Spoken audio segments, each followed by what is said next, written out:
ನಮಸ್ಕಾರ ಸ್ನೇಹಿತರೆ, ನಮ್ಮ ಚಾನಲ್ಗೆ ನಿಮ್ಮೆಲ್ಲರಿಗೂ ಸ್ವಾಗತ. ನಿಮ್ಮ ಜೀವನದಲ್ಲಿ ಒಂದರ ಹಿಂದೆ ಒಂದರಂತೆ ಕಷ್ಟಗಳು ಬರುತ್ತಿವೆಯೇ?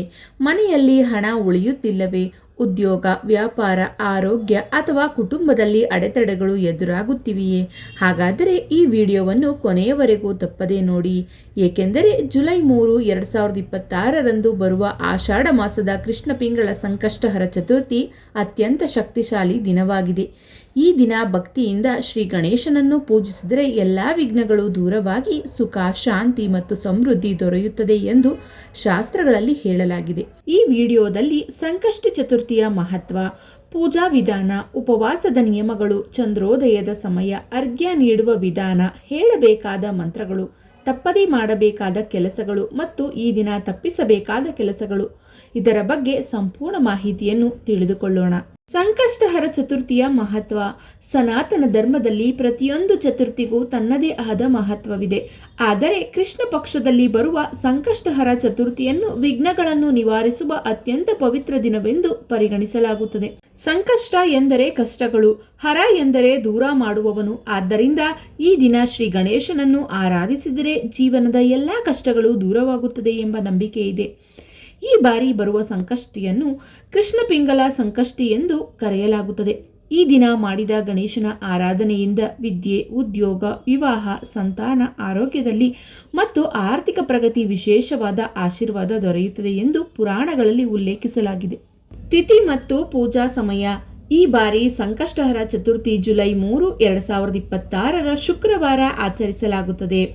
ಚತುರ್ಥಿ ತಿಥಿ 3ರಂದು ಬೆಳಗ್ಗೆ ಸುಮಾರು 11:20 ಆರಂಭವಾಗಿ ಜುಲೈ 4ರಂದು ಮಧ್ಯಾಹ್ನ ಸುಮಾರು 12:39 ಮುಕ್ತಾಯವಾಗುತ್ತದೆ.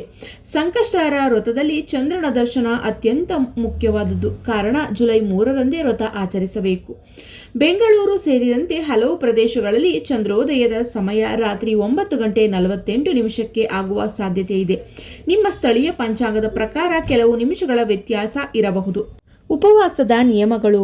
ಬೆಳಿಗ್ಗೆ ಬೇಗ ಎದ್ದು ಸ್ನಾನ ಮಾಡಿ ಸ್ವಚ್ಛವಾದ ಬಟ್ಟೆ ಧರಿಸಿ ಗಣೇಶನ ಮುಂದೆ ದೀಪ ಹಚ್ಚಿ ದಿನವಿಡೀ ಉಪವಾಸ ಮಾಡುವ ಸಂಕಲ್ಪ ಮಾಡಬೇಕು. ಸಾಧ್ಯವಾದವರು ನಿರ್ಜಲ ಉಪವಾಸ ಮಾಡಬಹುದು.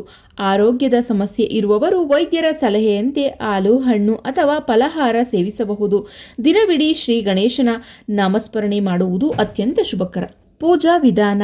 ಸಂಜೆ ಪ್ರದೋಷ ಕಾಲದಲ್ಲಿ ಗಣೇಶನಿಗೆ ವಿಶೇಷ ಪೂಜೆ ಮಾಡಿ ಅರಿಶಿನ, ಕುಂಕುಮ, ಅಕ್ಷತೆ ಅರ್ಪಿಸಿ ಗರಿಕೆ, ಕೆಂಪು ಹೂವು, ಮೋದಕ ಅಥವಾ ಕಡುಬನ್ನು ನೈವೇದ್ಯವಾಗಿ ಸಮರ್ಪಿಸಿ ನಂತರ ಗಣೇಶನಿಗೆ ಆರತಿ ಮಾಡಿ ಸಂಜೆ ವೇಳೆ ಈ ಮಂತ್ರವನ್ನು 108 ಬಾರಿ ಜಪಿಸಬಹುದು.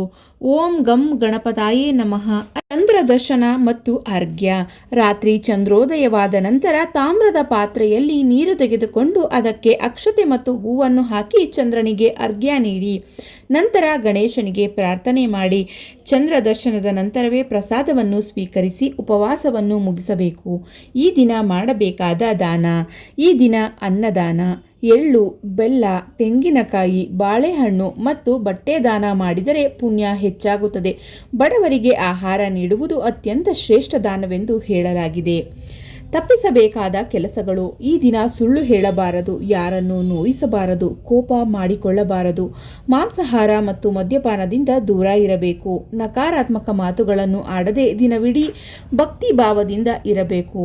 ಸ್ನೇಹಿತರೆ, ಜುಲೈ 3, 2026 ಕೃಷ್ಣ ಪಿಂಗಳ ಸಂಕಷ್ಟಹರ ಚತುರ್ಥಿಯನ್ನು ಸಂಪೂರ್ಣ ಮಾಹಿತಿಯನ್ನು ತಿಳಿದುಕೊಂಡಿದ್ದೀರಿ. ಈ ಪವಿತ್ರ ದಿನ ಭಕ್ತಿಯಿಂದ ಶ್ರೀ ಗಣೇಶನನ್ನು ಪೂಜಿಸಿ ನಿಮ್ಮ ಜೀವನದ ಎಲ್ಲ ಕಷ್ಟಗಳು ಮತ್ತು ವಿಘ್ನಗಳನ್ನು ದೂರವಾಗಿಸಿ ಸುಖ, ಶಾಂತಿ, ಆರೋಗ್ಯ ಮತ್ತು ಐಶ್ವರ್ಯ ಸದಾ ನೆಲೆಸಲಿ ಎಂದು ನಾವು ಹಾರೈಸುತ್ತೇವೆ. ಈ ವಿಡಿಯೋ ನಿಮಗೆ ಉಪಯುಕ್ತವಾಗಿದ್ದರೆ ಒಂದು ಲೈಕ್ ಮಾಡಿ, ನಿಮ್ಮ ಕುಟುಂಬ ಹಾಗೂ ಸ್ನೇಹಿತರೊಂದಿಗೆ ಶೇರ್ ಮಾಡಿ. ಧನ್ಯವಾದಗಳು.